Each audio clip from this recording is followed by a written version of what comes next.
Hello everyone, welcome to my YouTube channel. My name is Shweta and currently I'm a second year BSc Nursing student. So आज की video में हम लोग करने वाले हैं इंग्लिश ग्रामर के इम्पॉर्टेंट MCQs। ये MCQs की पार्ट 2 वीडियो है। इससे पहले मैंने एक और वीडियो अपलोड कर रखी थी जिसमें मतलब आपके जैसे एग्जाम में क्वेश्चन पूछे जाते हैं तो मोस्टली उसमें काफ़ी टॉपिक्स कवर किए थे मैंने। बट इस वीडियो में हम एक ही टॉपिक पे सारी मतलब क्वेश्चंस जो रहेंगे वो एक ही टॉपिक से रहेंगे, तो वो हम सॉल्व करने वाले हैं इस वीडियो में।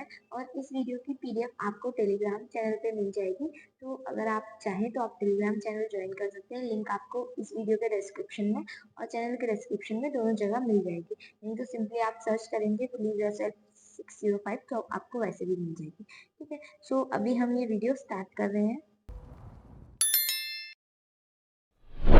सो यहाँ पे हमारा फर्स्ट क्वेश्चन है, one who travels on foot, मतलब एक व्यक्ति जो पैरों से यात्रा करता है, जिसको हिंदी में पद यात्रा बोलते हैं, मतलब वो अपने पैरों से ही चल के जाता है जहाँ पे भी जाता है, किसी भी व्हीकल का यूज नहीं करता है।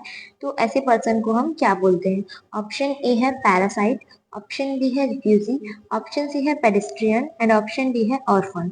तो एक पर्सन जो अपने पैरों से ही यात्रा करता है, मतलब सिंपली वो चल के जाता है, तो उसको हम क्या बोलते हैं? उसको हम बोलते हैं पेडेस्ट्रियन। ऑप्शन सी जो है वो आपका राइट आंसर हो जाएगा, ऑप्शन सी। बाकी के ऑप्शंस भी देख लेते हैं। जैसे कि ऑप्शन ए में है पैरासाइट, तो पैरासाइट वो होता है जो सिंपली दूसरों से फूड लेता है, अपना खुद से फूड वो नहीं बनाता है। ऑप्शन बी है रिफ्यूजी, रिफ्यूजी मतलब जो होते हैं शरणार्थी, जो मतलब किसी के अंडर में काम करते हैं या फिर किसी एक जगह से दूसरी जगह पे उनको काम करने के लिए भेजा जाता है, तो वो होते हैं रिफ्यूजी। नेक्स्ट है आपका ऑर्फन। ऑर्फन का मतलब होता है अनाथ, जिस बच्चे के माता पिता नहीं होते हैं तो उसको हम ऑर्फन या फिर अनाथ बोलते हैं।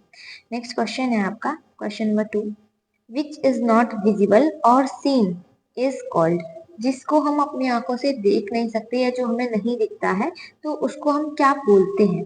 ऑप्शन ए है इनविंसिबल, ऑप्शन बी है इनविजिबल, ऑप्शन सी है इनक्रेडिबल, ऑप्शन डी है आइसलैंड। तो जो चीज हमें आंखों से नहीं दिखती है या जिसे हम नहीं देख सकते हैं, उसे हम क्या बोलते हैं? उसे हम बोलते हैं इनविजिबल। यहाँ पे जो आपका ऑप्शन बी है वो राइट आंसर हो जाएगा। क्या होगा? Option B. बाकी के ऑप्शंस देखें तो ऑप्शन ए है आपका इनविंसिबल। इनविंसिबल का मतलब होता है जिसको कोई जीत ना सके या फिर जिसे जीता ना जा सके, तो उसके लिए हम यूज करते हैं वर्ड इनविंसिबल। ठीक है। नेक्स्ट है आपका इनक्रेडिबल। इनक्रेडिबल का मतलब होता है कि जिसपे विश्वास न किया जा सके, जो विश्वास करने के योग्य ना हो या फिर जिसपे विश्वास हम नहीं कर सकते, दैट इज इनक्रेडिबल।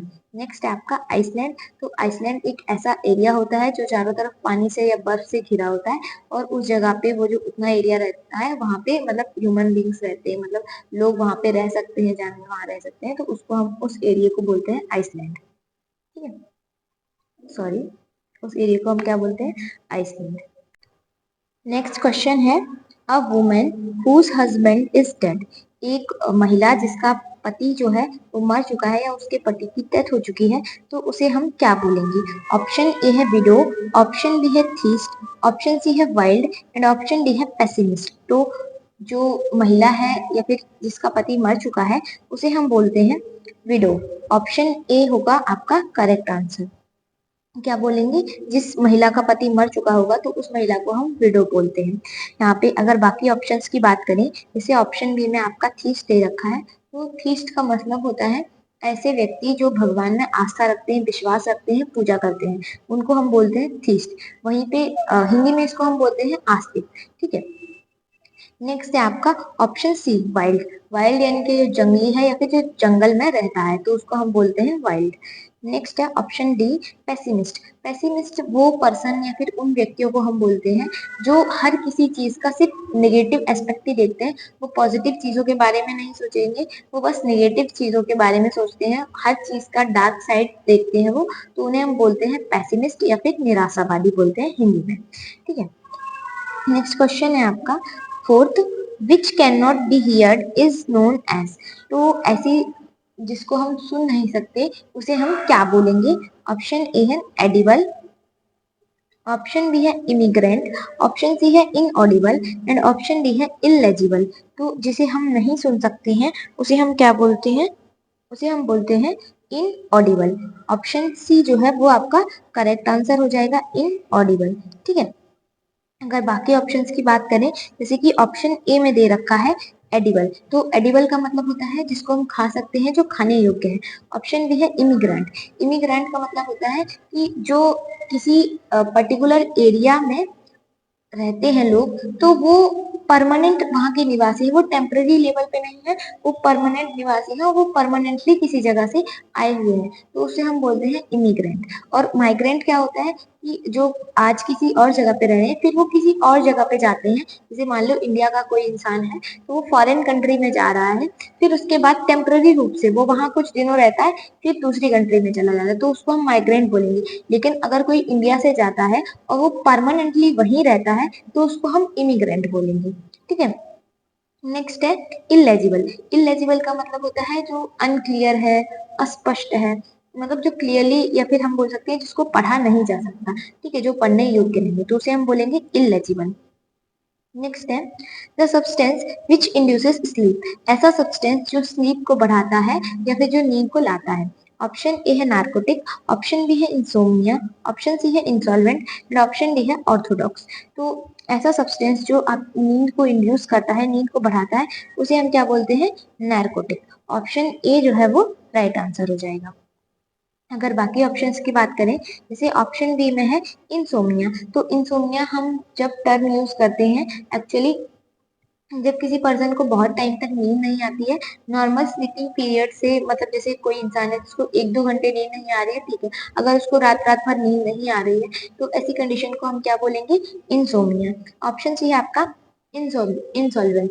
इंसॉल्वेंट का मतलब होता है ऐसा, मतलब ऐसा पर्सन जो कि बैंक से या कहीं से भी अपने बिजनेस को या अपने काम को करने के लिए पैसे लेता है, और फिर वो उस पैसे को चुका नहीं पाता है, मतलब दे नहीं पाता है, तो उसे हम बोलते हैं इंसॉल्वेंट, या फिर हिंदी में इसको दिवालिया बोलते हैं। नेक्स्ट है ऑप्शन डी ऑर्थोडॉक्स। तो ऑर्थोडॉक्स का मतलब होता है किसी अपने एक पर्टिकुलर बिलीफ पे अडिग रहना या टिके रहना।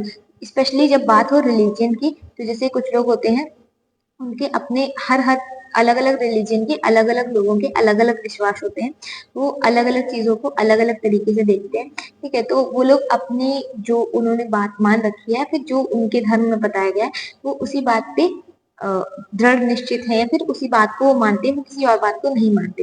हिंदी में इसको कट्टर भी बोलते हैं। तो वो होते हैं ऑर्थोडॉक्स, स्पेशली रिलीजन के मामले में। ठीक है, तो क्या बोलेंगे उन लोगों को जो अपनी बात पे ही टिके रहते हैं, या फिर अपने जो बिलीफ्स हैं उनको मानते हैं, तो उन्हें हम बोलते हैं ऑर्थोडॉक्स। नेक्स्ट है animals which lives on herbs. ऐसे एनिमल्स जो हर्ब्स यानी कि आपकी शाखा, जितनी ये शाखाएं होती है, मतलब हिंदी में जो झाड़ पत्ती होती है, उसको उस पे ही जिंदा रहते हैं, मतलब उसी को खाते पीते हैं, तो उनको हम क्या बोलेंगे? ऑप्शन ए है ऑनोररी, ऑप्शन बी है हर्बीवोरस, ऑप्शन सी है लिंग्विस्ट, ऑप्शन डी है यूनिटी। तो ऐसे एनिमल्स जो केवल हर्ब्स पे रहते हैं, उन्हें हम बोलते हैं हर्बीवोरस। ऑप्शन बी जो है वो आपका राइट आंसर हो जाएगा, यानी कि शाकाहारी। और अगर बाकी के ऑप्शंस की बात करें, जैसे ऑप्शन ए में है ऑनोररी। ऑनोररी का मतलब होता है कि जैसे लोग काम कर रहे हैं, बट उसका उन्हें कोई पेमेंट नहीं मिल रहा है, वो बिना पेमेंट के काम कर रहे हैं, तो उसे हम बोलते हैं ऑनोररी। नेक्स्ट है लिंग्विस्ट। लिंग्विस्ट का मतलब होता है ऐसे पर्सन जिन्हें कई सारी भाषाओं का ज्ञान होता है, जो काफी लैंग्वेजेस बोल सकते हैं, इजीली समझ सकते हैं, तो उन्हें हम बोलते हैं लैंग्वेजेस लिंग्विस्ट। किसी एक लैंग्वेज को नहीं, कई सारी लैंग्वेज को। नेक्स्ट है ऑप्शन डी यूनिटी। यूनिटी का मतलब है एक साथ मिल के रहना, साथ में रहना, तो उसे हम बोलते हैं यूनिटी। नेक्स्ट है विच कैन नॉट बी, एक मिनट, हाँ, which can not be conquered is known as. ऐसी चीज जिसे जीता नहीं जा सकता, तो उसे हम क्या बोलेंगे? ऑप्शन ए है मैन्युस्क्रिप्ट, ऑप्शन बी है इरिवोसेबल, ऑप्शन सी है इनविंसिबल एंड ऑप्शन डी है इनविजिबल। तो ऐसी चीज जिसे जीता नहीं जा सकता या जिसे नहीं जीत सकते, तो उस टर्म को हम क्या बोलेंगे? तो उसे हम बोलते हैं ऑप्शन सी इनविंसिबल। क्या बोलेंगे? इनविंसिबल। स्पेलिंग आपको ठीक से नहीं दिख रही होगी तो एक सेकेंड। INVINCIBLE, invincible. ठीक है, इनविंसिबल टर्म का मतलब होता है जिसे हम जीत नहीं सकते, या फिर जिसे जीता नहीं जा सकता किसी के भी द्वारा। ठीक है, अगर बाकी ऑप्शंस की बात करें, जैसे ऑप्शन ए में दे रखा है मैन्युस्क्रिप्ट। मैन्युस्क्रिप्ट का मतलब होता है हाथ से लिखी हुई हाथ से लिखी हुई जो लेटर्स होते हैं उनको हम बोलते हैं मैन्युस्क्रिप्ट, और हिंदी में इसे हम पांडुलिपि भी बोलते हैं। नेक्स्ट है आपका इनविजिबल। इनविजिबल जो है मतलब जिसे हम आंखों से नहीं देख सकते या जिसे देखा नहीं जा सकता। एंड ऑप्शन भी है इरवॉसेबल। तो इसका आंसर आप बताएंगे कमेंट्स में, नहीं तो मैं इसका आंसर जो है वो पिन कर दूंगी, ठीक है। नेक्स्ट है widely known for evil deeds. ऐसा जब कोई अपने खराब काम के लिए या फिर अपने बुरे कर्मों के लिए फेमस हो जाता है तो उसे हम क्या बोलते हैं। ऑप्शन ए है ऑब्सोलीट, ऑप्शन बी है नोटोरियस, ऑप्शन सी है इनफ्लेमेबल, एंड ऑप्शन डी है टीटो टेलर। तो जब कोई व्यक्ति अपने बुरे कामों के लिए मतलब फेमस हो जाता है तो उसे हम क्या बोलते हैं, उसे हम बोलते हैं नोटोरियस। ऑप्शन बी जो है वो आपका करेक्ट आंसर हो जाएगा, क्या बोलेंगे, नोटोरियस। तो इसमें अगर ऑप्शंस की बात करी जाए, जैसे ऑप्शन ए में आपको दिया है ऑब्सोल्यूट। तो ऑब्सोल्यूट का मतलब होता है जो चीज बहुत ज्यादा टाइम से यूज में नहीं है या फिर उसका अब यूज नहीं किया जा रहा है, ठीक है, तो उसको हम बोलते हैं ऑब्सोल्यूट। नेक्स्ट है आपका इनफ्लेमेबल। इनफ्लेमेबल का मतलब होता है जो चीज इजीली आग पकड़ लेती है या आग के कांटेक्ट में आने से तुरंत ही वो मतलब जलने लगती है, मतलब थोड़ी सी आग मिलेगी तो वो बहुत ज्यादा जलेगी, तो उसे हम बोलते हैं इनफ्लेमेबल। नेक्स्ट है टीटो टेलर। तो टीटो टेलर का मतलब होता है ऐसा व्यक्ति जो नशा नहीं करता, जो किसी भी टाइप से मतलब अल्कोहल कंज्यूम नहीं करता है, तो उसे हम बोलते हैं टीटो टेलर। नेक्स्ट है आपका the term used for the history of a persons life. तो ऐसा टर्म जिसे हम किसी भी पर्सन की हिस्ट्री के लिए मतलब उसकी लाइफ की हिस्ट्री के लिए यूज करते हैं तो उसे हम क्या बोलते हैं। ऑप्शन ए है सिमेट्री, ऑप्शन बी है डेमोक्रेसी, ऑप्शन सी है बायोग्राफी, एंड ऑप्शन डी है ऑटोबायोग्राफी। तो ऐसा जो टर्म हम दूसरे की लाइफ की हिस्ट्री के लिए यूज करते हैं तो उसे हम बोलते हैं बायोग्राफी, यानी कि हिंदी में इसे बोलते हैं जीवनी।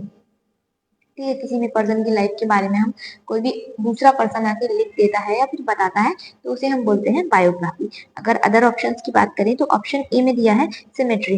तो सिमेट्री होता है किसी भी पर्सन का वो जो समाधि क्षेत्र होता है तो उसे हम सिमेट्री कहते हैं अदर देन चर्च यार्ड। मतलब जो आपका चर्च या फिर जो आपका एरिया होता है स्पेसिफिक, जहाँ पे जो डेथ मतलब जो हिंदी में मुझे बोलना नहीं आ रहा, वो जो पर्सन जिनकी डेथ हो जाती है तो उसे अगर किसी एक पर्टिकुलर जगह पे लगाया जाता है तो उस जगह को छोड़ के, जैसे शमशान होता है तो उस जगह को छोड़ के किसी अलग जगह पे हम उसका समाधि क्षेत्र बनाते हैं तो उसे हम बोलते हैं सिमेट्री, ठीक है।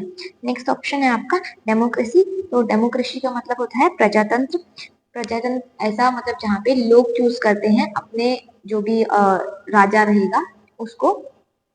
नेक्स्ट ऑप्शन डी है आपका ऑटोबायोग्राफी। ऑटोबायोग्राफी मतलब आत्मकथा, जो व्यक्ति अपने हाथ से अपने बारे में लिखता है तो उसे हम बोलते हैं ऑटोबायोग्राफी। नेक्स्ट है which can be interpreted in more than one way is known as। तो ऐसी चीज जो जिसका एक से ज्यादा अर्थ निकल सकता है या जिसे एक से ज्यादा अलग अलग तरीकों से समझा जा सकता है उसे हम क्या बोलते हैं। ऑप्शन ए है अथीस्ट, ऑप्शन बी है बैकबाइट, ऑप्शन सी है एम्बिगुअस, एंड ऑप्शन डी है ऑटोक्रेसी। तो यहाँ पे आपका राइट आंसर क्या होगा, यहाँ पे पूछा जा रहा है कि ऐसी चीज जिसको हम एक से ज्यादा अलग अलग मतलब तरीके से समझ सकते हैं तो उसे हम क्या बोलेंगे, ambiguous. Option C, minute, option C जो है वो आपका राइट आंसर हो जाएगा, एम्बिगुअस। इसको हम इस तरीके से भी बोल सकते हैं जो चीज अस्पष्ट और अनक्लियर है तो उसे भी हम बोल सकते हैं कि जिसको एक से ज्यादा किसी और वे में समझा जा सकता है। तो अगर बाकी के ऑप्शंस की बात करें, जैसे कि ऑप्शन ए दे रखा है एथीस्ट। तो थीस्ट का मतलब क्या होता है, ऐसा व्यक्ति जो भगवान में मतलब विश्वास रखता है, पूजा करता है, तो उसे हम बोलते हैं आस्तिक। अब यहाँ पे दे रखा है एथिस्ट। एथिस्ट का मतलब होता है जो भगवान में विश्वास नहीं रखता, भगवान की पूजा नहीं करता, यानी कि नास्तिक। ऑप्शन बी है आपका बैकबाइट। तो बैकबाइट का मतलब होता है चुगली करना, किसी की बुराई करना उसके पीठ पीछे, ठीक है। और लास्ट ऑप्शन है आपका ऑटोक्रेसी। ऑटोक्रेसी को हम हिंदी में बोलते हैं एक तंत्र या निरंकुशता। मतलब जहाँ पे केवल एक ही राजा रहता है और उसी के हाथ में पूरा पावर होता है सारी जो भी कंट्री का, तो उसे हम बोलते हैं ऑटोक्रेसी। सो आज की वीडियो में इतने ही क्वेश्चन थे। आई होप आप लोगों को ये क्वेश्चन समझ में आ गए होंगे। अगर कोई भी चीज नहीं समझ में आ रही है तो आप लोग बिल्कुल पूछ सकते हैं कमेंट्स में, और इसकी पीडीएफ आपको टेलीग्राम चैनल पे मिल जाएगी, तो आप लोग टेलीग्राम चैनल ज्वाइन कर लेना। लिंक डिस्क्रिप्शन में है, वहां से भी ज्वाइन कर सकते हो, या फिर आप डायरेक्ट सर्च कर सकते हो, या फिर चैनल पे आप डायरेक्ट जाके वहां पे नीचे जो लिंक्स अटैच है वहां पे से टेलीग्राम चैनल ज्वाइन कर सकते हो। ठीक है, तो आज की वीडियो के लिए इतना ही था। मिलते हैं नेक्स्ट वीडियो में। Bye bye.